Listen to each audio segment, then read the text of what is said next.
সালাতের অর্থ হচ্ছে নিকটবর্তী হওয়া, মুখ ঘুরানো, মুতাওয়াজ্জা হওয়া। ওই যে হযরত ইব্রাহিম আলাইহিস সালাম বলেছিলেন, ইন্নী ওয়াজ্জাহতু ওয়াজহিয়া লিল্লাযী ফাতারাস সামাওয়াতি ওয়াল আরদ। জানেন আপনারা? পড়েন, ইন্নী ওয়াজ্জাহতু ওয়াজহিয়া লিল্লাযী ফাতারাস সামাওয়াতি ওয়াল আরদা হানিফা ওয়া মা আনা মিনাল মুশরিকিন। নিশ্চয় আমার মুখ ঘুরায় দিলাম কার দিকে? যিনি আকাশ এবং জমিনের স্রষ্টা, সব কিছুর মালিক যিনি, তার দিকে আমি মুতাওয়াজ্জা হলাম। নামাজের অর্থই হচ্ছে মুতাওয়াজ্জা হওয়া, মুখ ঘুরিয়ে দেওয়া, চেহারা ঘুরিয়ে দেওয়া। আর নামাজের আরেক অর্থ হচ্ছে নিকটবর্তী থেকে আরো নিকটবর্তী হওয়া। আল্লাহ রাব্বুল আলামিন বলেন, নিকটবর্তী হতে হলে ওয়াসজুদ ওয়াকতারিব, সেজদা দাও আর সেজদার মাধ্যমে আমার নিকটবর্তী হয়ে যাও। সেজদা দিলেই আল্লাহর নিকটবর্তী হওয়া যায়। কোন সুবহানাল্লাহ। সাহাবী, আল্লাহ নবীর সাহাবী প্রশ্ন করেছেন, নবীজি, বান্দা কখন আল্লাহর নিকটবর্তী হয়ে যায়? নবীজি বলেছেন, বান্দা যখন সেজদা দেয় তখন আল্লাহর বান্দার মাঝে কোনো হিজাব থাকে না, একদম আল্লাহ পাকের নিকটবর্তী হয়ে যায় বান্দা যখন সেজদায় পড়ে যায়। সুতরাং নামাজ হচ্ছে নিকটবর্তী হওয়া, সালাত এটা হচ্ছে নিকটবর্তী হওয়া। নামাজ ফরজ হওয়ার কারণ হচ্ছে এই যে মানুষ আল্লাহর বান্দা বা গোলাম হিসেবে সৃষ্টি হয়েছে, তাই একমুখী হয়ে এর বন্দিগি করা এটা হচ্ছে তার স্বাভাবিক একটা প্রকৃতি। আল্লাহ রাব্বুল আলামিন এই প্রকৃতির দাবি মিটাবার জন্যই নামাজের ব্যবস্থা করেছেন। মানুষের ফিতরত, মানুষের নেচার, মানুষের ফিতরত হচ্ছে এই যে কারো না কারো কাছে মাথা নত করা, হাত জোড় করা, মাথা নত করা, সার্বভৌমত্বের মালিক কাউকে মনে করা। হাত জোড় করতে হলে, মাথা নত করতে হলে, সার্বভৌমত্বের মালিক হিসেবে কাউকে গ্রহণ করতে হলে আল্লাহর বিকল্প কেউ আছে নাকি? ইসলামের মূল দাওয়াতটা হলো ফিতরাত অনুযায়ী দাওয়াত দেওয়া হয়েছে, মানুষ যেন মাথা নত করে, গোলামি করে। এজন্য আল্লাহ রাব্বুল আলামিন বলেছেন যে আমি মানুষ এবং জিনকে সৃষ্টি করেছি, তার কারণটাই হলো মা খালাকতুল জিন্না ওয়াল ইনসা ইল্লা লিয়াবুদুন। মানুষ আর জিন জাতিকে সৃষ্টি করা হয়েছে ইবাদতের জন্য, গোলামির জন্য। ইবাদত আর গোলামি এটাই করতে হবে, গোলামি করতে হবে, দাসত্ব করতে হবে। আর এই দাসত্ব, আল্লাহর আনুগত্যই গোলামির দাওয়াত দিয়েছেন দুনিয়ার সব নবীরা। কোন নবী বলেন নাই যে আমার গোলামি করো। কেউ বলেছেন? বলেন জোরে, কেউ বলেছেন? আল্লাহ পাক বলেন, ওয়ালাকাদ বা'আসনা ফি কুল্লি উম্মাতির রাসূলা আন ইবুদুল্লাহা ওয়াজতানিবুত তাগুত। প্রত্যেক জাতির জন্য আমি রাসূল প্রেরণ করেছি, তারা মানুষকে দাওয়াত দিয়েছেন এই কথা বলে যে এক আল্লাহর গোলামি করো, তিনি ছাড়া কোনো ইলাহ নাই, আইনদাতা নাই, বিধানদাতা নাই, তার গোলামি, তার সামনে মাথা নত করে দাও। নামাজ হচ্ছে তাওহীদের অবশ্যম্ভাবী এক বহির্প্রকাশ। তাওহীদের জন্য তাওহীদবাদী মানুষ যারা, তাদেরকে নামাজ আদায় করতেই হবে।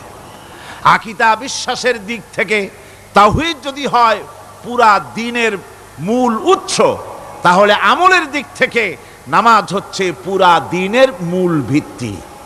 নামাজ হচ্ছে আমলের মূল ভিত্তি, এর বাস্তবায়ন ছাড়া দ্বীন পূর্ণ হয় না। নামাজ মুমিনের কেবলমাত্র একটি উত্তম আমলই নয়, বরং নামাজ হচ্ছে ঈমানের মূল ভিত্তি। যার কাছে নামাজ নাই তার কাছে কিছুই নাই। রাসূল করিম সাল্লাল্লাহু আলাইহি ওয়াসাল্লাম বলেছেন, যে নামাজ যে ব্যক্তি পড়ে না, আল্লাহ পাকের সাথে তার কোনো সম্পর্ক বাকি থাকে না। সুতরাং এই নামাজটা হচ্ছে এই যে একমাত্র একাগ্র চিত্তে আদবের সাথে আল্লাহর সামনে রুজু হয়ে যাওয়া। কোরআনে কারীম বলছি, মুনিবিনা ইলাইহি ওয়াত্তাকুহু ওয়াকিমুস সালাতা ওয়া লা তাকুনু মিনাল মুশরিকিন। তোমরা আল্লাহর দিকে রুজু হয়ে যাও এবং তাকে ভয় করে অন্যায় কাজ থেকে বিরত থাকো, আর নামাজ কায়েম করো, মুশরিকদের অন্তর্ভুক্ত হয়ে যেও না। নামাজ কায়েম করা, নামাজের আদেশ কোরআনে কারীমের মধ্যে আল্লাহ পাক বহু জায়গায় করেছেন। ঈমানের পর নামাজই হচ্ছে সবচেয়ে বড় জরুরি। একজন মানুষ ঈমান আনলো, যেমন কালকে একজন ঈমান এনেছে, ঈমান আনার সাথে সাথে তার প্রথম কাজ কি বলুন? বলেন, প্রথম কাজ কি? ফজরের নামাজের আগে একজন ইসলাম কবুল করলেন, তার প্রথম দায়িত্ব নামাজকে আদায় করে দেওয়া, ফজরের নামাজ পড়াম। জোহরের আগেই কেউ ঈমান আনলো, তার প্রথম দায়িত্ব জোহরের নামাজ আদায় করা। আসরের নামাজের আগে ঈমান এনেছে, তার প্রথম দায়িত্ব হলো আসরের নামাজ আদায় করা। তার মানে হলো ঈমান আনার পর একজন ঈমানদারের প্রথম দায়িত্ব হচ্ছে নামাজ। গুরুত্বপূর্ণ বিষয়, খুব ভালো করে শুনতে হবে, ইয়াদ রাখতে হবে প্রত্যেকটি মুসলমানের। এই নামাজ কি জিনিস, কেমনে আদায় করতে হবে, আদায় না করলে কি হবে, গুরুত্বপূর্ণ এই কথাগুলি প্রত্যেকের স্মরণ রাখতে হবে। কিয়ামতের দিন মানুষ যে জাহান্নামে যাবে, জাহান্নামের জন্য, জাহান্নামে যে সব কারণে যাবে তার মধ্যে বড় কারণ কালকে বলেছিলাম, দেখি মনে আছে নাকি? বড় কারণ কয়টা? কয়টা? আলহামদুলিল্লাহ মনে আছে। আল্লাহ রাব্বুল আলামিন বলেন, ইয়াতাসাআলুনা আনিল মুজরিমিন। কিয়ামতের দিন অপরাধীদেরকে জিজ্ঞেস করা হবে, মা সালাকাকুম ফি সাকার, জাহান্নামে কেন আসছো? জবাবে তারা বলবে, ক্বালু লাম নাকু মিনাল মুসাল্লিনা ওয়া লাম নাকু নুতঈমুল মিসকিন। নামাজ পড়ি নাই আর এতিম মিসকিনদের খেতে দেই নাই, এই কারণেই জাহান্নামে এসেছি। কল নাউযুবিল্লাহ। নামাজ যারা পড়বে না জাহান্নামে যেতে হবে। কোথায় যেতে হবে? আকীদাগত দিক থেকে ঈমান হলো তাওহীদের স্বীকৃতি, আর আমলের দিক থেকে নামাজ হচ্ছে তাওহীদের বহিঃপ্রকাশ। আপনি মুসলমান তা প্রমাণ হবে নামাজ দিয়ে। নামাজহীন ঈমানের দাবি মূল্যহীন। যার নামাজ নাই তার ঈমানের দাবি করার কোনো মূল্যই নেই। অনেক এরকম কথা বলে, হুজুর আমি মানুষটা নিতান্ত খারাপ না, যাই মনে করেন, গ্রামে রাস্তা বানাইছি, ব্রিজ করে দিয়েছি, কালভার্ট করেছি, এতিম মিসকিনরে তাও মাঝে মধ্যে খাবার দেই, বিধবারে কাপড় চোপড় দেই, মানুষটা আমি নিতান্ত খারাপ না, তবে এই মাঝে মধ্যে একটু নামাজ পড়ি না, তাতে কি আমার ঈমান নষ্ট হয়েছে নাকি? আমি বলি, ভাই ঈমানই তো নাই, নষ্ট হবে কি? ঈমান থাকলে না নষ্ট হবে? ঈমান নাই। সুতরাং একজন মুসলমান যদি নামাজ না পড়ে, নিজেকে মুসলমান বলে দাবি করার কোনো হক তার নাই, দাবি করার অধিকার নাই। নামাজ হচ্ছে জিন্দেগি, নামাজটাই মূলত জিন্দেগি। নামাজটা কি? জিন্দেগি। আল্লাহ রাব্বুল আলামিন শিখাচ্ছেন, কুল ইন্না সালাতি ওয়া নুসুকি ওয়া মাহইয়ায়া ওয়া মামাতি লিল্লাহি রাব্বিল আলামিন। মুহাব্বতের সাথে সবাই পড়েন, কুল ইন্না সালাতি ওয়া নুসুকি ওয়া মাহইয়ায়া ওয়া মামাতি লিল্লাহি রাব্বিল আলামিন। বলো আমার নামাজ, বলো আমার নামাজ, আমার কোরবানি, আমার হায়াত, আমার মত সবকিছুই আল্লাহ রব্বুল আলামিনের জন্য নিবেদিত। আমার বেঁচে থাকা, আমার মরে যাওয়া সব আল্লাহর জন্য। সে আল্লাহ রব্বুল আলামিন, তার জন্য সবকিছু নিবেদিত করতে হবে। আল্লাহ পাকের গোলাম আমাদের বানিয়েছেন, আল্লাহ আমাদের গোলামি করা লাগবে। আর গোলামির নমুনা যাকাত দিয়া, হজ দিয়া, দান দিয়া, সদকা দিয়া, কোন জিনিস দিয়ে নামাজের মতো গোলামির উৎকৃষ্ট প্রমাণ বা নমুনা আর কিছুতে নাই। আমি যে গোলাম তার উৎকৃষ্ট প্রমাণ হচ্ছে নামাজ। নামাজেই একটা মানুষ গোলামির অনুভূতিতে তাকে নিয়ে যায়।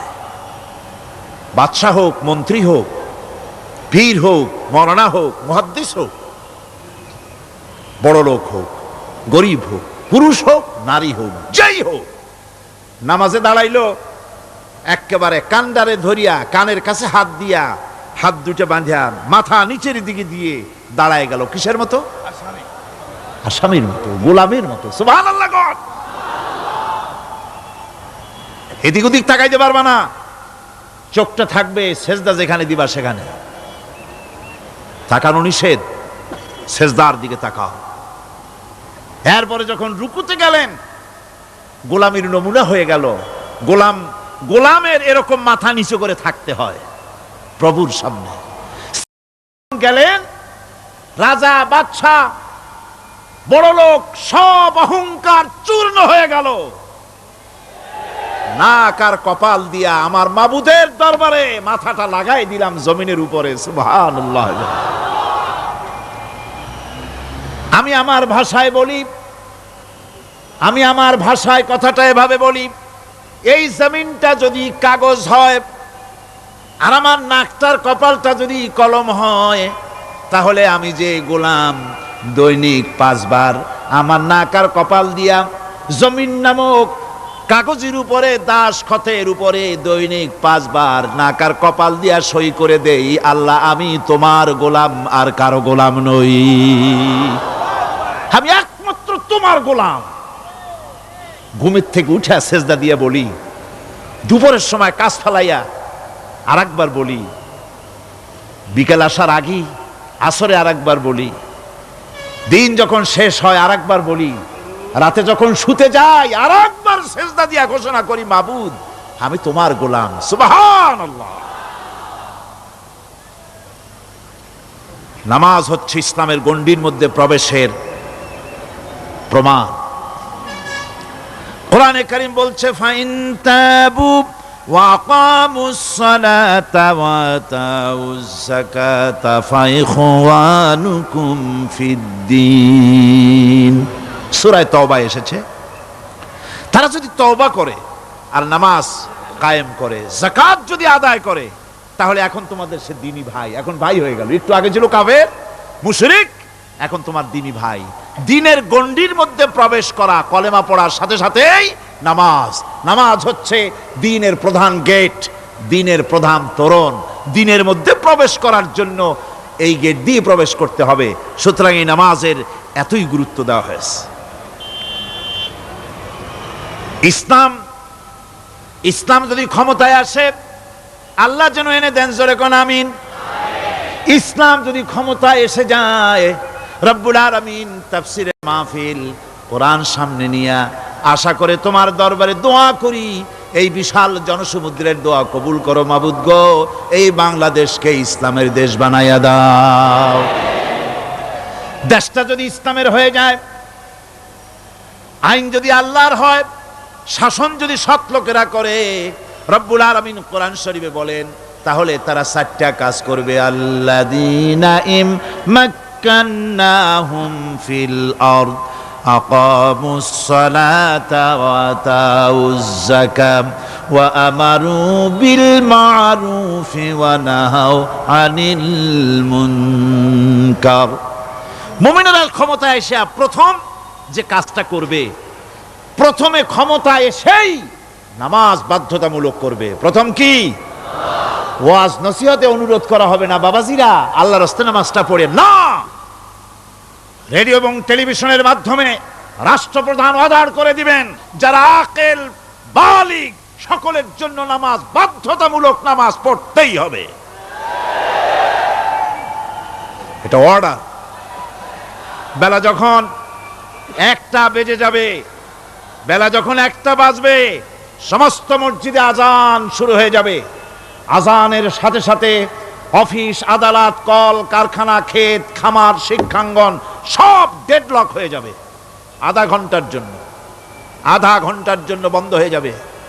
যারা মুসলমান অফিসে, কলেজে, ইউনিভার্সিটিতে, সর্বত্র তারা নামাজের জন্য প্রস্তুতি নেবেন।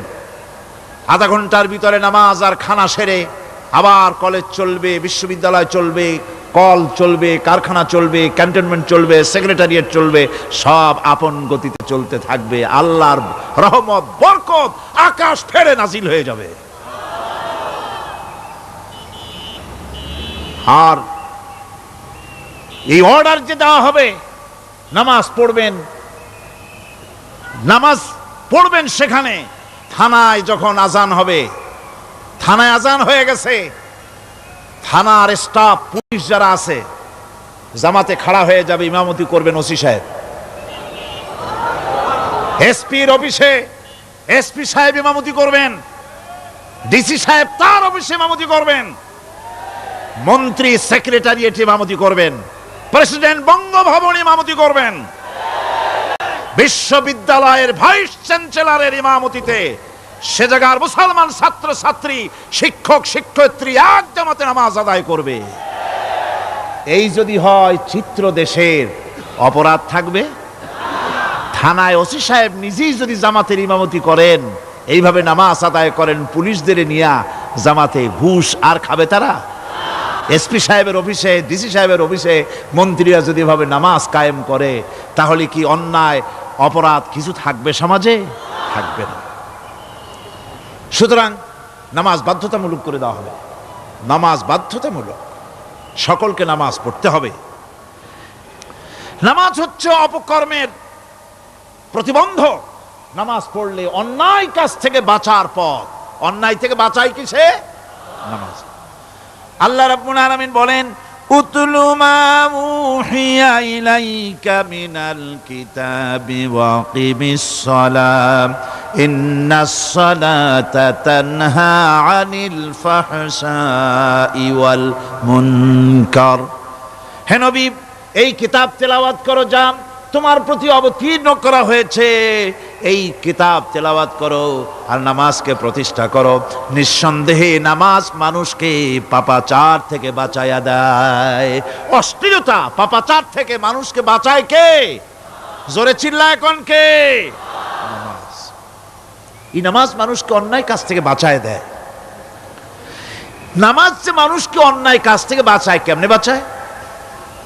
আমরা যে নামাজ পড়ি, এই নামাজে তো আমাদেরকে অন্যায় কাজ থেকে বাঁচাইতে পারে না। নামাজি বহুত মানুষ আছে অন্যায় করে, করে কিনা কোন? না করে না? করে। নামাজি অথচ অন্যায় করে। আর আল্লাহ বলছেন নামাজিকে, নামাজ তাকে অশ্লীলতা থেকে ফিরায়। তাহলে কথা কারটা ঠিক? আল্লাহরটা। জোরে বলেন, কারটা ঠিক? অবশ্যই আমার আল্লাহর কথা হক। আমি ভুল করতেছি, আমি যেন কোথাও ভুল করতেছি, সামথিং ইজ রং, কোথাও যেন আমরা ভুল করে বসতেছি, সেই ভুলটা কি আমরা আবিষ্কার করতে চেষ্টা করবো ইনশাআল্লাহ। প্রথম যে কথাটা সেটা হচ্ছে এই যে আমরা যা নামাজে পড়ি আমরা তা বুঝি না। কথা ঠিক কিনা? আমি যদি এখন প্রশ্ন করি সামি আল্লাহু লিমান হামিদা অর্থ কি কোন, ফার্স্ট ডিভিশনে কয়েকটা লেটার নিয়ে ফেল করবেন এরকম লোক আছেন না নাই? সুবহান রাব্বিয়াল আলা অর্থ কি জানি না, সুবহান রাব্বিয়াল আযীমের অর্থ কি জানি না, দোয়া কুনুত অর্থ কি জানি না, তাশাহুদ অর্থ কি জানি না, সূরা ফাতিহার অর্থ কি জানি না। এমন কি উজুর মধ্যে কয়টা ফরজ তা অনেকের জানা নাই। কথা কি বেশি বললাম না ঠিক বলছি? একজনের জিজ্ঞেস করলো, মিয়া উজুতে কয় ফরজ? কয় হুজুর কি মনে করেন এটা বুঝি জানি না, এটা তো সাধারণ ব্যাপার, বলেন না কয় ফরজ? কয় উজুতে তো 17 ফরজ। কি কি? কয় হাত ধোয়া, পাও ধোয়া, মুখ ধোয়া, নাক ধোয়া, চোখ ধোয়া, জিহ্বা ধোয়া, মাথা ধোয়া। বলতে বলতে গুনে দেখা গেল প্রায় 19টার মতো বলছে। বলা হলো, মিয়া বললেন আপনি উজুতে ফরজ 17টা, কইলেন আপনি 19টা। কয় হুজুর জানি আরো, বলি না আপনাদের ভয়তে। উজু জানে না, নামাজ জানে না, তাকে এই নামাজ কেমনে ফিরাবে অন্যায় কাজ থেকে? কথা বুঝতে পেরেছেন? নামাজে আল্লাহু আকবার বললাম, এরপরে সানা পড়লাম, তারপরে সূরা ফাতিহা পড়লাম। সূরা ফাতিহার ভিতরে যে সমস্ত কথাগুলি বললাম সেই কথাগুলি বুঝি না, কি বলেছি তাও জানি না। এরপরে সুবহান রাব্বিয়াল আলা বলেছি, সুবহান রাব্বিয়াল আযীম বলেছি, সামি আল্লাহু লিমান হামিদা বলেছি, অর্থ কি জানি না। আল্লাহ তা শুনতে পান, যে ব্যক্তি আল্লাহর প্রশংসা করেন তিনি তা শুনতে পান। নামাজের মধ্যে আইডিয়া দেওয়া হচ্ছে, তুমি যে আল্লাহর জন্য নামাজ পড়তেছো, প্রশংসা করতেছো, এটা এমন নয় যে আল্লাহ পাক দেখছেন না বা শুনতেছেন না। তুমি যা বলতেছো, প্রশংসা করতেছো, আল্লাহ পাক তা শুনতে পাচ্ছেন। সামি আল্লাহু লিমান হামিদা। সুবহান রাব্বিয়াল আলা, আমি মহান সর্বশ্রেষ্ঠ আল্লাহ রাব্বুল আলামিনের পবিত্রতা ঘোষণা করছি, আমি তার প্রশংসা করছি। সূরা ফাতিহার কি আমরা বলি আপনারা ব্যাখ্যা দেখে বুঝে নিয়েন, সেগুলি আমি এখানে বলে বাকি কথা সব শেষ করতে পারবো না। নামাজে কি পড়েন সেটা যদি জানতেন, অবশ্যই আল্লাহ রাব্বুল আলামিনের কথা কার্যকরী হয়ে যেত। ইন্নাস সালাতা তানহা আনিল ফাহশাই ওয়াল মুনকার, নামাজ মানুষকে পাপের কাজ, অশ্লীলতা থেকে ফিরাতে পারে। আল্লাহ ইন্না বসায়ছেন, নিশ্চয়ই, বেশক, অবশ্যই নামাজ পাপ থেকে ফিরাবে। কিন্তু কেমনে ফিরাবে নামাজ তো বুঝি না, নামাজ তো বুঝি না। খালি সেজদা দেয় জনমের মতো, আর সেজদা কি? নামাজে যদি দেখে ইমাম দেরি করতেছে, আত্তাহিয়াত পড়তে দেরি হয়ে যাচ্ছে, পিছন থেকে সিগন্যাল মারে, ঠিক কিনা? বেয়াদব, বেয়াদব। তোমার নামাজ, তোমার আত্তাহিয়াত আগে শেষ হয়েছে, তাতে কি হয়েছে? চুপ করে বসে থাকো। ইমামকে কাশি দিয়া সতর্ক করার অধিকার তোমার নাই। যদি ইমামকে সতর্ক করার জন্য কাশি দিয়ে থাকো, তোমার নামাজ ফাসেদ হয়ে যাবে।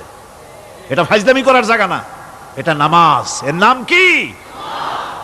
ধীরে সুস্থে নামাজ পড়তে হবে। অনেকে মসজিদটারে মনে করে জেলখানা, ঢুকতে যত দেরি, বেরোতে পারলে যেন বাসে যান ছটফট করে। সিনেমার মধ্যে গিয়ে ঘন্টার পর ঘন্টা বসে থাকে, খারাপ লাগে না? মসজিদে কেরাত যদি একটু লম্বা পড়ে, পিছনে বসে খালি কি যে করে মনে মনে বলতে থাকে যে ইমাম এমন কাঁচা ছাড়া ছাড়ি না। আর গান যখন শোনে শুনতেই থাকে, কত মজা, ঘুম আসে না। নাউযুবিল্লাহ। সুতরাং নামাজে কি পড়েন সেটা আপনাকে বুঝতে হবে। সঠিকভাবে নামাজ পড়ার পরও যদি কোনো মানুষের সঠিকভাবে, ভালো করে শোনেন, সঠিকভাবে নামাজ পড়ার পরেও যদি কোনো মানুষ পাপের থেকে না ফেরে, তাহলে বুঝতে হবে একথা, পানি আর সাবান দিয়া কাপড় ধুলে কাপড়ের ময়লা যাবে, কিন্তু পানি আর সাবান দিয়া কয়লা জনমের মতো ধুইলেও কয়লার ময়লা যাবে না। কথা বুঝে আসছে? এর থেকে আর উত্তম দৃষ্টান্ত আমার কাছে নাই। নামাজ পড়ার পরেও যদি চরিত্র ভালো না হয়, বুঝতে হবে নামাজ হচ্ছে না, কাঙ্ক্ষিত মানের নামাজ আদায় হচ্ছে না। আল্লাহর নবী বলেছেন, যার নামাজ পাপ কাজ হতে ফিরাতে পারলো না, তার নামাজ নামাজি নয়। আবার শুনুন, রাসূল বলছেন, যার নামাজ তাকে পাপের কাজ থেকে ফিরাতে পারলো না, তার নামাজ নামাজ নয়। ওইটা নামাজ হয় নাই, যার জন্য তার পাপ থেকে তারে ফিরাইতে পারছে না। আর কিয়ামতের দিন বেনামাজিরা সবচাইতে বেশি অপমানিত হবে। সবচাইতে বেশি অপমানিত হবে কারা? বেনামাজিরা। কিভাবে? ইয়াউমা ইউকশাফু আন সাকিন ওয়া ইউদআউনা ইলাস সুজুদি ফালা ইস্তাতিউন। সেদিন কঠিন সময়, আল্লাহ রাব্বুল আলামিন লোকদেরকে সিজদা করার জন্য বলবেন, কিন্তু যারা বেনামাজি ছিল দুনিয়ায়, তারা সিজদা দিতে পারবে না। বলেন নাউযুবিল্লাহ। অবস্থাটা কি হবে? খাশিআতান আবসারুহুম তারহাকুহুম যিল্লাহ, তাদের দৃষ্টি নিচু হবে, লাঞ্ছনা এবং অপমান তাদের উপরে চেপে বসবে, সেজদা দিতে পারবে না। আল্লাহ আমাদেরকে ক্ষমা করুন।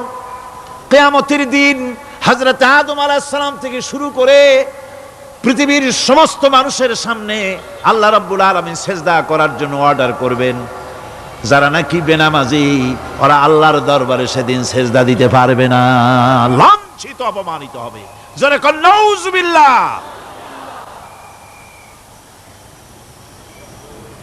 নামাজ, মুমিনের নামাজ একরকম, মুনাফিকের নামাজ হলো আর এক রকম।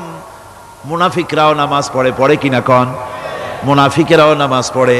মুনাফিকেরা যখন নামাজ পড়তে যায় আল্লাহ রাব্বুল আলামিন বলতেছেন ওয়া ইযা কামু ইলাস সালাতি কামু কুসালা। মুনাফিকেরা যখন নামাজ পড়তে দাঁড়ায়, নামাজে আসে ঠিক তারা, কিন্তু নামাজের জন্য দাঁড়ায় খুব শৈথিল্য ভারে, শৈথিল্যভাবে দাঁড়ায়, কাহিলি সুস্তি, এ জায়গা চুলকায়, পায়জামা ধরে টান দেয়, টুপিটা ঘুরে আয়, এদিক ওদিক তাকায়। মুনাফিকের নামাজ দেখলেই ঠিক পাওয়া যায় যে বেটা মুনাফিক। এইভাবে সে দাঁড়ায়। তার নামাজটা কি জন্য? ইউরাউনান নাসা ওয়া লা ইয়াযকুরুনাল্লাহা ইল্লা কালিলা। তাদের নামাজ হচ্ছে মানুষকে দেখাবার নামাজ। নাউযুবিল্লাহ।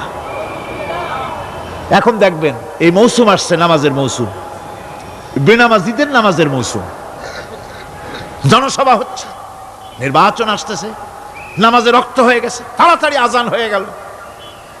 টুপি না থাকলে রুমাল একটা মাথায় দিল, উজু আছে কি না আছে, আল্লাহু আকবার, যা আছে কপালে হয়ে যাক। মানুষকে দেখাবার জন্য এরা নামাজ পড়ে। এরা আল্লাহর শরণার্থে নামাজ খুব কম লোকই করে। এরা হচ্ছে মুনাফিক। দুনিয়া এবং আখিরাতে কল্যাণের জন্য একমাত্র মাধ্যম হচ্ছে নামাজ। দুনিয়াও যদি কল্যাণ চাই, আখিরাতেও যদি কল্যাণ চাই, তাহলে এর জন্য কি করতে হবে? কি করতে হবে? আমার কথা নয়, আল্লাহ রাব্বুল আলামিনের কথা শুনুন। রব্বুল আলামিন বলেন ক্বাদ আফলাহাল মুমিনুন আল্লাযীনা হুম ফি সালাতিহিম খাশিউন ওয়াল্লাযীনা হুম লিয-যাকাতি ফাঈলুন ওয়াল্লাযীনা হুম লিফুরুজিহিম হাফিজুন। নিশ্চিতভাবে সেই সব মুমিন কল্যাণ লাভ করবে, নিশ্চিতভাবে। তারা হচ্ছে ওই সব লোক যারা নিজেদের নামাজ ভীতি মিশ্রিত বিনয় ভাবে, ভীতি মিশ্রিত অবস্থায় বিনয়ের সাথে যারা নামাজ আদায় করে, যারা বেহুদা কাজ থেকে বিরত থাকে, যারা যাকাতের পন্থায় কর্মতৎপর হয়, আর যারা নিজের লজ্জাস্থানকে হেফাজত করে। এরপরে আল্লাহ পাক বলেন ওয়াল্লাযীনা হুম লিআমানাতিহিম ওয়া আহদিহিম রাউন ওয়াল্লাযীনা আলা সালাওয়াতিহিম ইউহাফিজুন ওয়াল্লাযীনা আলা সালাতিহিম হাফিজুন। আর যারা তাদের আমানতকে পূর্ণ করে, আমানত এবং তাদের ওয়াদা চুক্তি পূর্ণ করে, এবং যারা নিজেদের নামাজ সমূহকে পূর্ণভাবে হক আদায় করে নামাজ পড়ে, নামাজের যারা হেফাজত করে, এরা কারা? এরা হচ্ছে উলাইকা হুমুল ওয়ারিসুন আল্লাযীনা ইয়ারিসুনাল ফিরদাউসা হুম ফিহা খালিদুন। এরা হচ্ছে সেই সব লোক, এরা উত্তরাধিকার হচ্ছে জান্নাতের উত্তরাধিকার, জান্নাতুল ফিরদাউসে আল্লাহ রাব্বুল আলামিন এই গুণ বিশিষ্ট লোকদের জন্য জায়গা করে দিবেন। জোরে কোন সুবহানাল্লাহ। নামাজকে পড়তে বলা হয়নি, কোরআন শরীফে বলা হয়েছে নামাজ কায়েম করো। কি বলা হয়েছে কোন তো দেখি?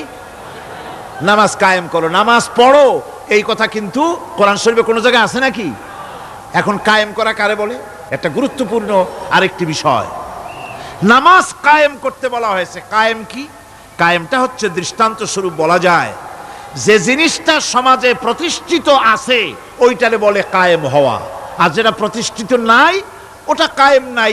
কায়েম মানেই হলো প্রতিষ্ঠিত থাকা। যেমন আমাদের দেশে, আমাদের সমাজে নারী পুরুষ শিশু বৃদ্ধ সকলেই কাপড় পরা, শাড়ি পরা, লুঙ্গি পরা, এই কাপড় পরাটা কায়েম আছে, প্রতিষ্ঠিত আছে না নাই?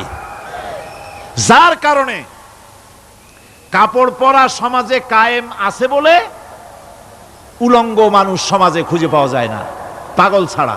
ঠিক কিনা? একটা বাচ্চাকেও যদি উলঙ্গ হতে বলেন এখানে, 5 বছর 6 বছরের একটা বাচ্চাকেও, সে কিন্তু রাজি হবে না। ঠিক কিনা?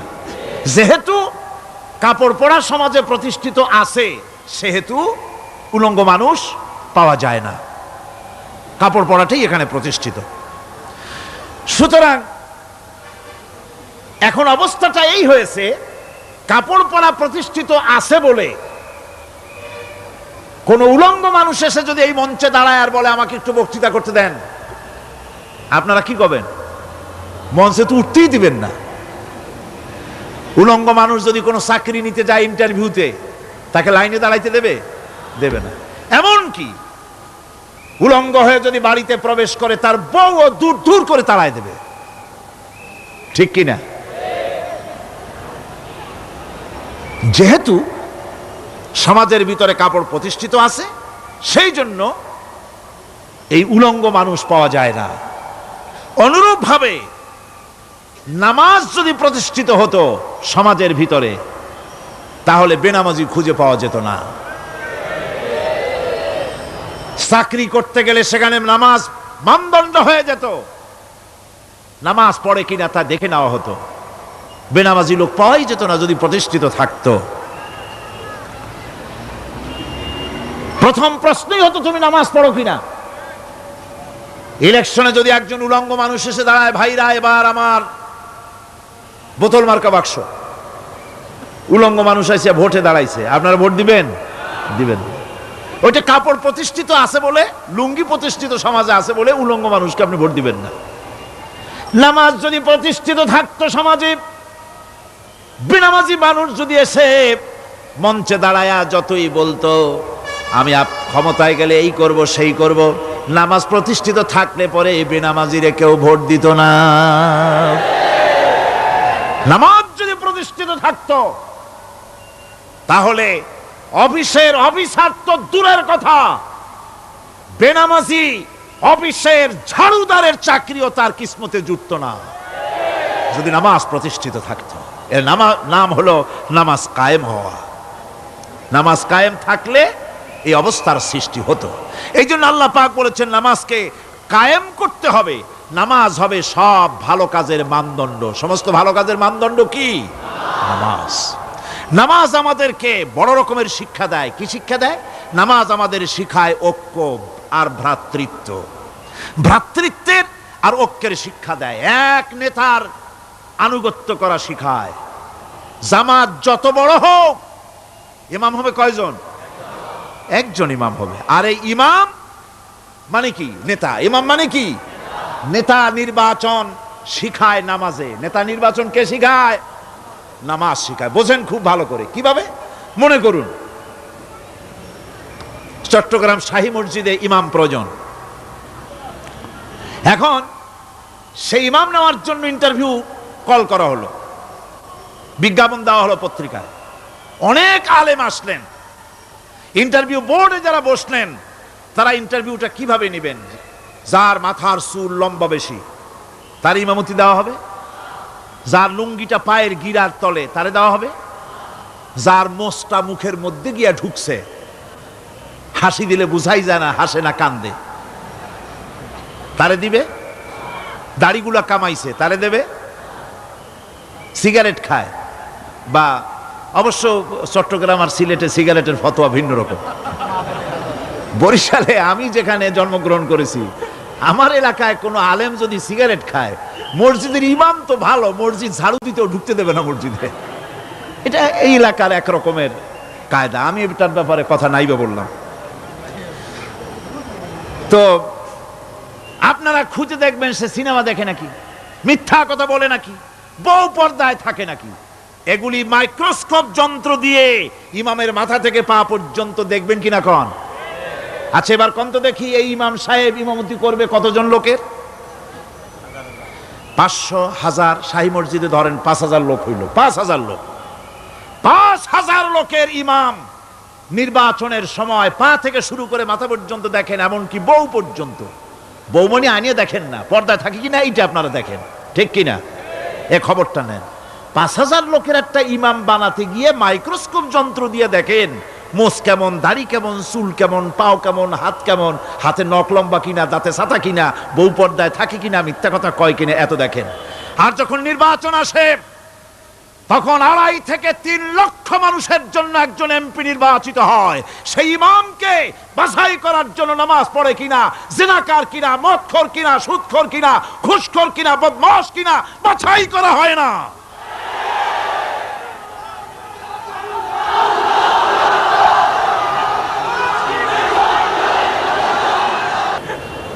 নামাজ আমাদেরকে এটা শিখায় ইমাম কেমনে বানাইতে হবে। কোন সুবহানাল্লাহ। নামাজ ঐক্য শিখায়, নামাজ ভ্রাতৃত্ব শিখায়, নামাজ পারস্পরিক মহব্বত শিখায়, নামাজ নেতা কেমন হওয়া উচিত, নেতা নির্বাচন শিখায়। আবার নেতা ভুল করলে তার ভুল বলা যাবে না, এরকম হতে পারবে না।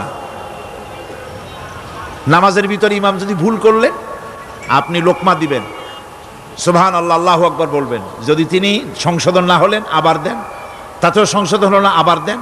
3 বার লোকমা দেওয়ার পর যদি ভুল সংশোধন না করে নামাজ ছেড়ে দেন, ইমামকে বের করে দেন, নতুন ইমাম নিয়োগ করেন। যারা ক্ষমতায় যাবে, আপনি রাষ্ট্রের ইমাম যারে বানাবেন, সেই রাষ্ট্রীয় ইমাম যদি জনগণের ইচ্ছার বিরুদ্ধে যদি চলে, 1 বার লোকমান দেন, 2 বার লোকমান দেন, 3 বার দেন, তারপরেও যদি না নামে, ঘাট ধরে নামে না। নামাজ আপনাকে নেতা নির্বাচন, নেতাকে প্রতিষ্ঠিত রাখা, নেতার আনুগত্য আপনাকে শেখায়। নামাজ লাইন সোজা করে দাঁড়াতে হবে। লাইন যদি বাঁকা করেন, আপনার কলজেটা ওরকম বাঁকা হয়ে যাবে। কোন নাউযুবিল্লাহ। নামাজের কাতারে যার কারণে নামাজের কাতার বাঁকা হবে, পুরা কাতারের জন্য আল্লাহর কাছে ওই লোকটা দায়ী হয়ে যাবে। নামাজ শৃঙ্খলা শিখায়। সুবহানাল্লাহ কইতে ইচ্ছা করে না? নামাজ শৃঙ্খলা শিখায়, শৃঙ্খলা বোধ শিখায়, সোজা হয়ে দাঁড়ায়। তারপরে ঐক্য এবং মহব্বত শিখায়। নামাজের ভিতরে যখন দাঁড়ায় গেলেন, আমির দাঁড়ালো, ফকির দাঁড়ালো, মন্ত্রী দাঁড়ালো, তার ড্রাইভারও দাঁড়ায় গেল, একই কাতারে দাঁড়ায় গেছে। নামাজ পড়তে গিয়ে ড্রাইভারের পাও গিয়ে লেগেছে মন্ত্রীর গায়ে। নামাজ শেষ হওয়ার পর মন্ত্রীর বাবার ক্ষমতা নাই এ কথা বলার যে বেটা ড্রাইভার সলিমুদ্দিন, তোর পাও লেগেছে আমার পায়ে, তোর চাকরি শুদ্ধা দোজকে পাঠায় দেব। পারবে বলতে? পারবে না। মিয়া মন্ত্রী সাহেব, এটা তোমার সেক্রেটারিয়েট না, এটা আল্লাহর ঘর। এটা কার ঘর? এক হি সব মে খড়ে হো গয়ে মাহমুদ ও আয়াজ, এক হি সব মে খড়ে হো গয়ে महमूद आयाज, न कोई बंदा रहा न कोई बंदा नवाज। একই কাতারে দাঁড়িয়ে গেছে সম্রাট মাহমুদ আর চাকর আয়াজ। এখন সম্রাট মাহমুদও নাই, চাকর আয়াজও নাই, সম্রাট আর চাকর দুজনই আল্লাহ পাকের গোলাম হয়ে গিয়েছে। তুমি মসজিদে এসেছো, তুমি আল্লাহর গোলাম। কার গোলাম? আল্লাহ পাকের গোলাম। এই জিনিস শিখায় নামাজ। নামাজ শিখায় মানুষকে পাঞ্চুয়ালিটি, নিয়মানুবর্তিতা, সময়ের জ্ঞান শিখায় নামাজ। নামাজ মানুষে কি শিখায়? আল্লাহ রাব্বুল আলামিন বলছেন, ইন্নাস সালাতা কানাত আলাল মুমিনিনা কিতাবাম মাওকুতা। নিঃসন্দেহে নামাজ মুমিনদের নিয়মানুবর্তিতার সাথে ফরজ করা হয়েছে, তাদের উপরে নিয়মানুবর্তিতার উপরেই, সময়ের উপরে নামাজকে ফরজ করা হয়েছে। আপনার আন্দাজ মতো আপনি পড়তে পারবেন না, সময় মতো পড়তে হবে, আউয়াল ওয়াক্তে পড়তে হবে। আমার দেশের মসজিদগুলিতে ফজরের নামাজ পড়া হয় এমন সময় পূর্ব দিক ফর্সা হয়ে যায়। ইমাম সাহেব যদি ভুল করেন, নামাজ যদি দোহরাতে যান, তাহলে সূর্য উদয় হয়ে যাবে, এমন অবস্থা। নামাজ এত দেরিতে পড়া হয়। প্রত্যেক ওয়াক্তের নামাজ আউয়াল ওয়াক্তে পড়ার জন্য রাসূল সাল্লাল্লাহু আলাইহি ওয়াসাল্লাম তাগিদ করেছেন। সময়ের দিকে লক্ষ্য রাখতে বলা হয়েছে।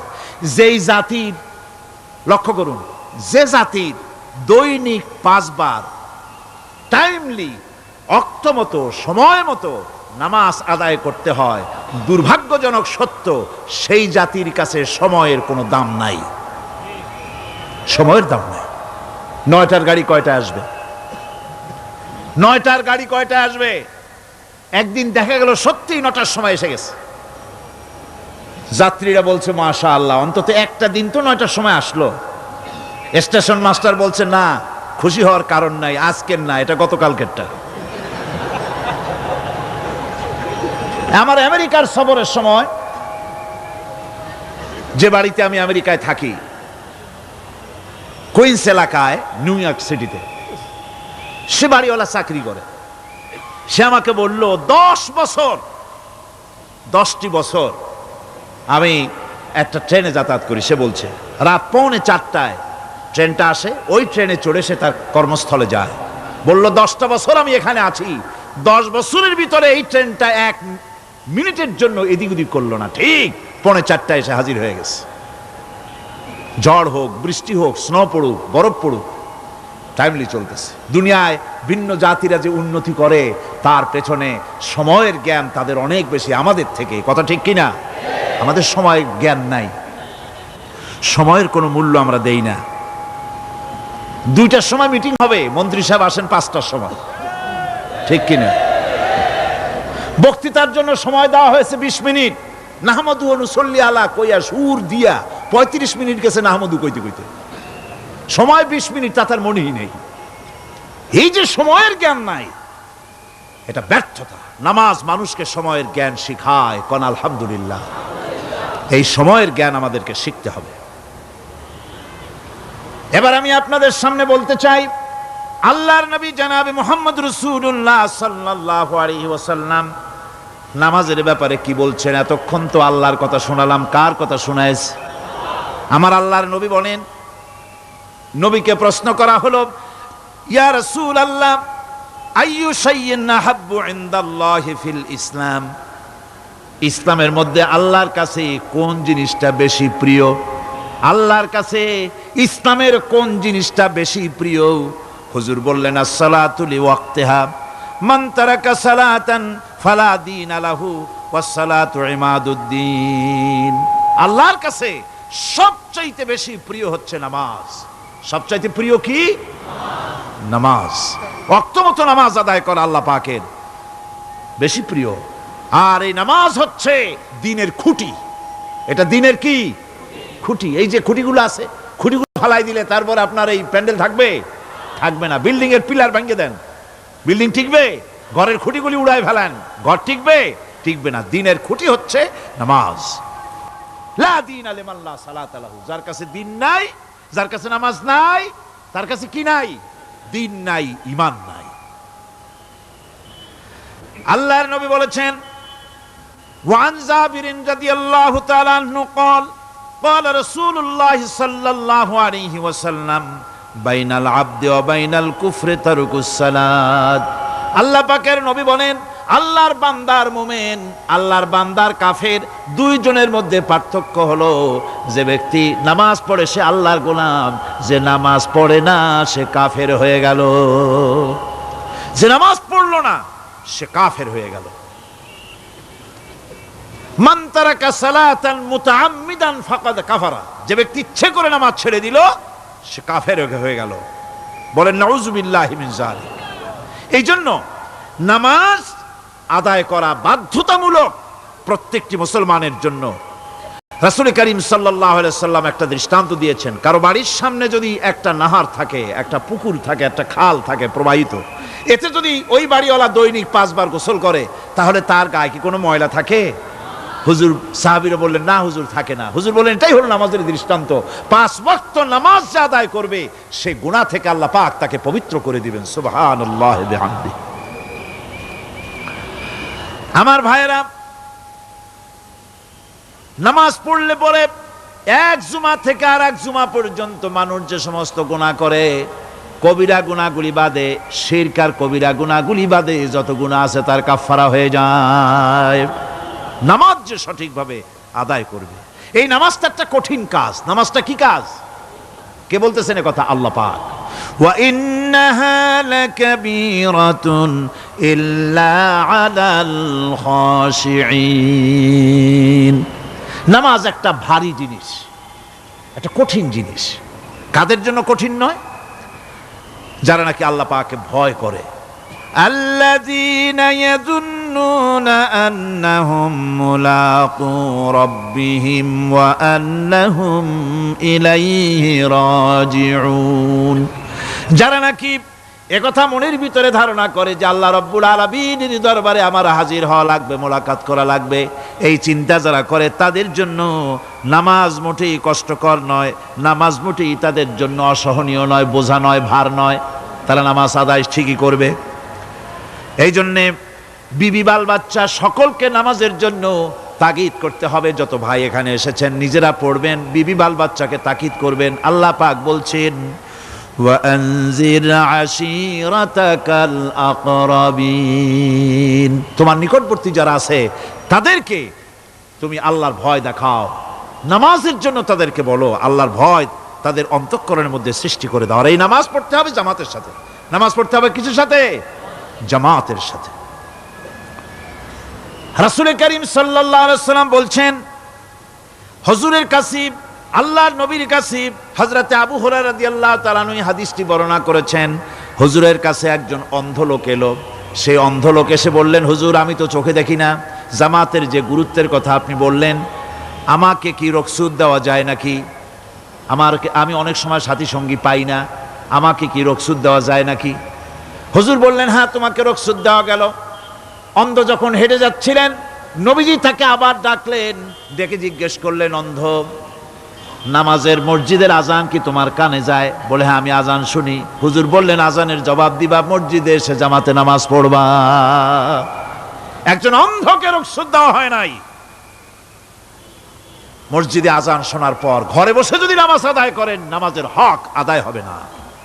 হুজুর সাল্লাল্লাহু আলাইহি ওয়াসাল্লাম বলেছেন, মসজিদে আজান হওয়ার পর যে ব্যক্তি ঘরে বসে নামাজ পড়ে, আমার ইচ্ছা হয় ঘরটা আগুন দিয়ে জ্বালায় দেই। কে বলতেছেন? রাহমাতুল লিল আলামিন বলতেছেন। রাহমাতুল লিল আলামিন বলতেছেন, ঘরের মধ্যে যদি মেয়ে লোক আর বাচ্চারা যদি না থাকতো তাহলে আমার ইচ্ছা হয় আমি বলি আগুন দিয়ে ঘরটারে জ্বালায় দাও। এই ঘরের মহব্বতেই তো সে বাইর হয় না। নামাজের এত বড় গুরুত্ব দেওয়া হয়েছে। আমার বন্ধুগণ, এই নামাজের জামাতি আল্লাহর নবী জীবনের শেষ নামাজ জামাতে আদায় করেছেন। জীবনের শেষ নামাজটাও জামাতে আদায় করলেন। তখন তার এমন অবস্থা, এত অসুস্থ, দাঁড়াতে পারেন না, হাঁটতে পারেন না। দুইজন সাহাবীর কাঁধের উপরে ভর করে তারপরে বহু কষ্ট করে মসজিদে গিয়ে নামাজ আদায় করেছেন। খুতবা দিয়েছেন, বললেন, খুতবা দিতে গিয়ে বললেন, আজ থেকে মসজিদে নববীর চতুর্দিকের সকলের দরজা বন্ধ হয়ে যাবে, শুধু আবু বকরের দরজাটা খোলা থাকবে। আল্লাহর নবী বললেন, আল্লাহ রাব্বুল আলামিন এই পৃথিবীতে তার এক বান্দাকে জাগতিক সব সম্পদ দিতে চেয়েছিলেন, কিন্তু সে বান্দা সব জাগতিক সম্পদকে উপেক্ষা করে মাবুদের সঙ্গে দেখা করা বেশি জরুরি, বেশি পছন্দ মনে করেছেন। এতটুকুন কথা নবীজি বললেন, কেউ কিছু বুঝলো না। হযরতে আবু বকর রাদিয়াল্লাহু তাআলা আনহু হুজুরের এই কথা শুনে কাঁদতে কাঁদতে তিনি অস্থির হয়ে যাচ্ছেন। সাহাবীরা চিন্তা করলেন, হুজুর কার কথা বলেছেন, তাতে কান্নার কি আছে? বয়োবৃদ্ধ, জ্ঞান বৃদ্ধ হযরতে আবু বকর রাদিয়াল্লাহু তাআলা আনহু বুঝতে পেরেছেন এই পৃথিবীর সব সম্পদ তো আল্লাহ হুজুরকেই দিতে চেয়েছিলেন। তিনি সমস্ত সম্পদকে উপেক্ষা করে তার মাবুদের সঙ্গে দেখা করার জন্য প্রস্তুতি নিয়েছেন। তার মানে হলো আল্লাহর নবী বিদায় হয়ে যাবেন, আমরা নবী থেকে এতিম হয়ে যাব। নবীজি ঘরের মধ্যে প্রবেশ করলেন, প্রচন্ড জ্বর এলো।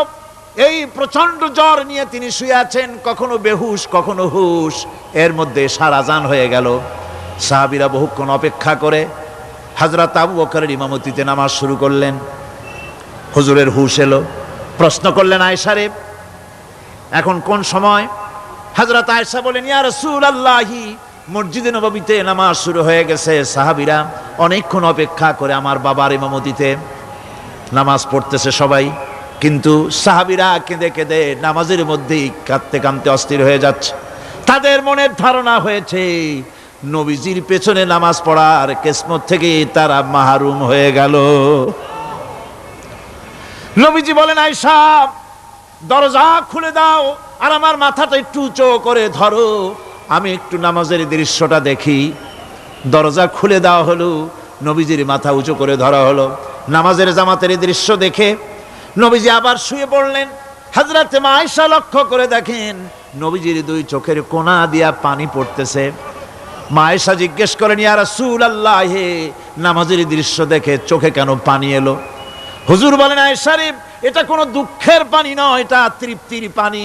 এই যে জামাত নামাজ পড়তেছে লোকেরা, এই জামাত কায়েমের জন্য তায়েফের ময়দানে অনেক রক্ত আমার ঝরেছে। উহুদের ময়দানে দান্দান মুবারক শহীদ হয়েছে, সাহাবায়ে কেরাম জীবন দিয়েছে। এই যে জামাত আমি দেখতে পেলাম, ভবিষ্যতের একটা ছবি যেন চোখে ধরা পড়লো। আমার মনে হলো কিয়ামত পর্যন্ত এই পৃথিবীতে আমার যত উম্মত আসবে তারা এইভাবে করে জামাতে নামাজ আদায় করবে। নবীজির মাথার কাছে মালাকুল মউত যখন এসে গেছেন, আমার ভাইরা, এই পৃথিবীতে যত নবীরা এসেছিলেন মৃত্যুর সময় সমস্ত নবীরা শেষ কথা যেটা বলেছেন, হাদিস, সমস্ত নবীরা উম্মতের জন্য মৃত্যুর মুহূর্তে শেষ কথা যেটা বলেছেন সেটা হলো আসসালাত, আসসালাত, নামাজ, নামাজ। আমার নবী যখন বিদায় হয়ে যান, বিদায় মুহূর্তে মেয়ের কথা বললেন না, কলিজার টুকরা নাতির কথা বললেন না, জামাইয়ের কথা বললেন না, স্ত্রীর কথা বললেন না, মৃত্যুর সময় শেষ কথা বললেন আসসালাত, আসসালাত ওয়া মা মালাকাত আইমানুকুম, নামাজ, নামাজ, আমার উম্মতেরা নামাজ, আমার উম্মতেরা নামাজ ছেড়ে দিও না, নামাজ।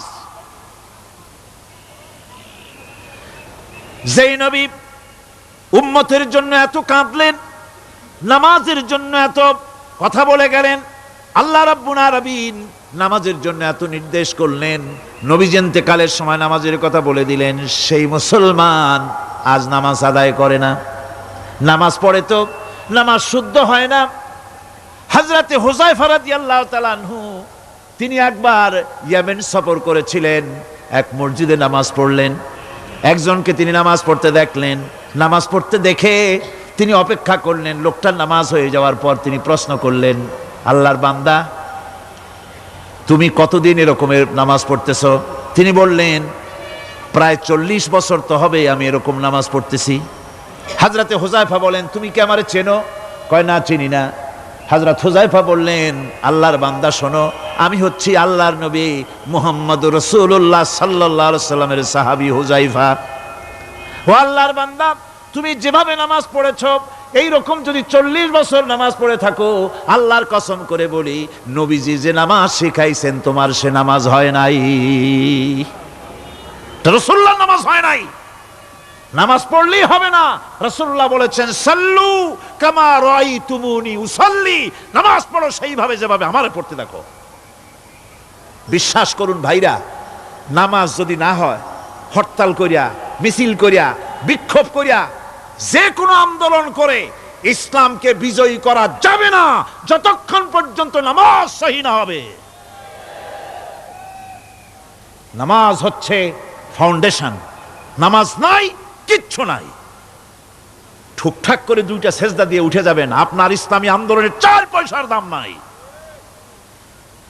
নামাজ আগে, জিহাদের ময়দানেও নামাজ, যেখানে আছেন ওখানেই নামাজ পড়তে হবে, আর তা পড়তে হবে আদবের সাথে, মহব্বতের সাথে। আপনারা বিরক্ত হচ্ছেন না তো? হাদিস শরীফ থেকে শোনাচ্ছি, আল্লাহর নবী এক জিহাদ থেকে ফিরে এসেছেন, রাত কাটাচ্ছেন, শিবির তাবু গেড়েছেন, কয়েকজনকে পাহারার দায়িত্ব দিলেন রাতের বেলায় পাহারা দিতে। বাই রুটেশন, 2 জন ঘুমাবে, 2 জন পাহারা দেবে। 2 জনের ভাগ্যে পাহারা পড়লো রাত 12টার পরে, পাহারা দিতেছেন। 2 জনের একজন বলল, 2 জন জেগে না থেকে আমরা একজন ঘুমাই, একজন পাহারা দেই, কোনো অসুবিধা হলে আমার উঠায় দিও। বলে ঠিক আছে। একজন ঘুমায় গেল, একজন পাহারা দিতেছে। তিনি আবার মনে করলেন খামোখা দাঁড়ায় না থেকে সময়টা নামাজের মধ্যে কাটায় দেই। তিনি নামাজ পড়া শুরু করে দিলেন। দুশমন এসে গেছে। দুশমন দূরে দেখতেছে, একটা গাছের মতো দেখা যায়, অন্ধকারে মানুষ না গাছ বোঝার জন্য তীর নিক্ষেপ করলো। তীরটা এসে তার বাম হাতের ভিতরে বাহুতে ঢুকে গেল। নামাজ ছাড়লেন না। এরপরে দুশমন আর একটা তীর মারলো, সেই তীরটার ডান বাহুতে লেগে গেল। সাহাবী তাড়াতাড়ি রুকুতে গিয়ে নামাজ আদায় করলেন। আর ওই দুশমন বুঝতে পারলো যেটা মানুষ। দুশমন দৌড় দিল। নামাজ শেষ করে সাথীকে উঠালেন। সাথী উঠে দেখে দুই দিকে দুই তীর বসানো। ভাই, তোমার গায়ে তীর কেন? বললেন, আপনি যখন ঘুমায় গেলেন আমি ভাবলাম খামোখা দাঁড়ায় থেকে সময় নষ্ট না করে সময়টা নামাজের মধ্যে কাটাই। নামাজ পড়তেছিলাম, তীর আসলো বাম দিকে, কিন্তু নামাজে এত মজা পাচ্ছিলাম তেলাওয়াতে, তীর ঢুকেছে আমি খেয়াল করি নাই। আবার আর একটা তীর ঢুকেছে আমি খেয়াল করি নাই। দ্বিতীয় তীরটা যখন ঢুকলো মনে মনে ভাবলাম তৃতীয় আর একটা তীর এসে যদি আমার বুকের মধ্যে ঢুকে যায় আর আমি যদি শহীদ হয়ে যাই, নবীজি আক্রান্ত হয়ে যাবেন, এই চিন্তা না আসলে জীবন গেলেও নামাজ ছেড়ে দিতাম না। আবার জীবনটা গেলেও নামাজ ছেড়ে দিতাম না, এত মজা লাগতেছিল। নামাজ, নামাজ, এই নামাজ হচ্ছে মুসলমানদের সবচেয়ে বড় জিনিস। নামাজ হয় না, নামাজ যত পড়া হয় অধিকাংশ নামাজ হয় না। নামাজের ভিতরে তাদিল আর কাম, তাদিল করা ওয়াজিব। যতক্ষণ দাঁড়িয়ে থাকবেন, রুকুতে থাকবেন, যতক্ষণ দাঁড়ায় থাকবেন ততক্ষণ অন্তত এক তাসবিহ পরিমাণ তো বটেই। যদি তা না হয়, রুকুত থেকে দাঁড়ালেন, সেজদায় চলে গেলেন, ওয়াজিব তরক হলো। সো সেজদা দিলেন না, নামাজ ফাসেদ হয়ে গেল, নষ্ট হয়ে গেল নামাজ। এটা পাগলামি না। নামাজ সহিভাবে আদায় করতে হবে। নামাজ থেকে দাঁড়াবেন, রুকুত থেকে দাঁড়ায় গেলেন, বলবেন রব্বানা লাকাল হামদ। কোন রব্বানা লাকাল হামদ হামদান কাসীরান তাইয়িবান মুবারাকান ফিহি। একজন সাহাবী এই দোয়াটা পড়ছিলেন। নামাজ শেষ করে আল্লাহর নবী প্রশ্ন করলেন, নামাজের ভিতরে অতিরিক্ত এই কথাগুলি কে বলেছো? সাহাবী ভয় পেয়ে গেলেন। ভয় ভয় তিনি বললেন, হুজুর আমি বলেছি। হুজুর বললেন, তুমি জানো না আমি নবী, তুমি নবী না, আমি যা দেখি তুমি দেখতে পাও না। তুমি যখন এই দোয়াটা পড়তেছিলে আমি লক্ষ্য করেছিলাম আল্লাহর রহমতের ফেরেশতারা প্রতিযোগিতা করতেছিল তোমার আমল নামায় কে কত বেশি নেকি লিখবে। রুকুতে দাঁড়ায়া এটা পড়বেন, সেজদায় চলে যাবেন, দুই সেজদার মাঝখানে ততক্ষণ বসে থাকবেন যতক্ষণ একটা সেজদার ভিতরে ছিলেন। পড়বেন আল্লাহুম্মা গফিরলি ওয়ারহামনি ওয়াহদিনি ওয়াফিনি ওয়ারজুকনি। নামাজের মধ্যে দোয়া করতেছেন, আল্লাহ আমারে ক্ষমা করে দাও। এসব দোয়া সব হুজুরের। আমাকে ক্ষমা করো, আমাকে হেদায়েত দাও, আমাকে সুস্থ করো, আমাকে রহম করো, আমাকে রিজেক দাও। কও সুবহানাল্লাহ। নামাজের ভিতরে দোয়া কবুলের সময়, নামাজের সেজদার ভিতরে দোয়া কবুল হয়। এইভাবে করে রাসূল করিম সাল্লাল্লাহু আলাইহি ওয়াসাল্লামের নামাজটা কেমন হাক্কানি উলামাদের কাছ থেকে জেনে নেবেন। যেহেতু হুজুর বলেছেন সাল্লু কামা রাআইতুমুনি উসাল্লি, নামাজ পড়ো সেইভাবে যেভাবে আমাকে পড়তে দেখো। নামাজের ভিতরে একাগ্রতা লাগবে, ভালোবাসা লাগবে, ভয় লাগবে, মুহাব্বত লাগবে। পরিপূর্ণ সময় নিয়ে শান্তিপূর্ণভাবে নামাজ পড়তে হবে। আর যত তাড়াহুড়া সব হচ্ছে নামাজের মধ্যে, ঠিক কিনা ভাইরা? রাসূল করিম সাল্লাল্লাহু আলাইহি ওয়াসাল্লামের যে নামাজ, হুজুর যেভাবে নামাজ পড়েছেন হাদিসে যা পাওয়া যায়, হাদিসে বুখারীতে সব আছে, দেখে নেবেন, সেইভাবে নামাজটা আদায় করে নেবেন। কিয়ামতের দিন আল্লাহ রাব্বুল আলামিন সর্বপ্রথম বান্দাকে প্রশ্ন করবেন কি? বুখারী শরীফে এসেছে, আন আবি হুরায়রা রাদিয়াল্লাহু তাআলা قال سمعت رسول الله صلى الله عليه وسلم يقول إنما يحاسب به العبد يوم القيامة من عمله صلاته। বুখারী শরীফের হাদিস। আল্লাহ রাব্বুল আলামিনের নবী বলেন, হযরত আবু হুরায়রা হাদিস খানা বর্ণনা করেছেন, তিনি বলেন যে আমি রাসূলের মুখে শুনেছি কিয়ামতের দিন আল্লাহ রাব্বুল আলামিন সর্বপ্রথম তার বান্দার কাছে প্রশ্ন করবেন, বান্দা নামাজ আদায় করেছিলি কিনা? নামাজ সর্বপ্রথম প্রশ্ন। যেরকম সর্বপ্রথম প্রশ্নটা কি? নামাজ। এই নামাজ আপনার বাচ্চাদেরকে যখন 7 বছর বয়স হবে নামাজের হুকুম করবেন। 10 বছরে নামাজ না পড়লে প্রহার করতে বলা হয়েছে। নামাজের জন্য কড়াকড়ি করতে হবে। পুরুষ নারী মেয়েদের মাসের ভিতরে কখনো কখনো তাদের যে সমস্ত মাসলা মাসাইল আছে সেই অনুযায়ী কখনো তাদের ক্ষমা আছে, বাকি তাদের নামাজ পড়তে হবে। আর পুরুষের জন্য পাগল হয়ে যাওয়া, বেহুশ হয়ে যাওয়া ছাড়া নামাজ মাপ নাই, নামাজ পড়তেই হবে। এই যে নামাজ না হলে ঈমান থাকবে না, ঈমান নষ্ট হবে, কিয়ামতে জাহান্নামে যাওয়া লাগবে। এসব কথা শোনার পর আজকের তাফসীরুল কোরআন মাহফিলে আমরা কি ওয়াদা করতে পারি যে আমরা মালাকুল মউত যতক্ষণ পর্যন্ত আমাদের মাথার কাছে না আসবে নামাজ ছেড়ে দেব না? এই ওয়াদা কি করতে পারি? দুই হাত উঁচু করুন, বলেন ইয়া আল্লাহ, আমি তোমার নামে শপথ করছি, যতদিন মালাকুল মউত আমার মাথার কাছে না আসতেছে ততদিন পর্যন্ত ফরজ নামাজ, ফরজ রোজা ছেড়ে দেব না। ইয়া আল্লাহ, মৃত্যু পর্যন্ত আমার এই ওয়াদা পালনের তৌফিক আমাকে দান করো, আমিন। আল্লাহ পাক আমাদের এই ওয়াদা মঞ্জুর করুন, জোরে কোন আমিন। আলোচনার শেষ পর্যায়ে এখন আমরা মুনাজাতের দিকে যাব। দাঁড়ানো ভাইয়েরা সবাই বসেন, মুনাজাতে শরীক হন। আল্লাহ রাব্বুল আলামিন নামাজের জন্য আমাদেরকে দোয়া শিখাই দিয়েছেন, কোন সুবহানাল্লাহ। কে শিখাইছেন দোয়া?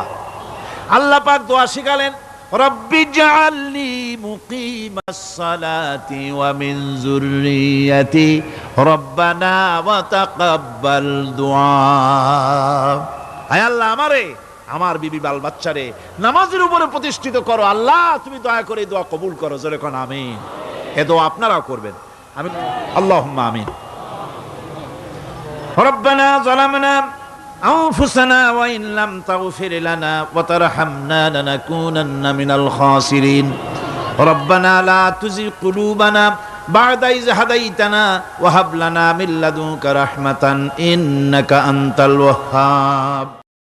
سبحان ربك رب العزة عما يصفون وسلام على المرسلين الحمد لله رب العالمين وجعل آخر كلمتنا عند الموت لا إله إلا الله محمد رسول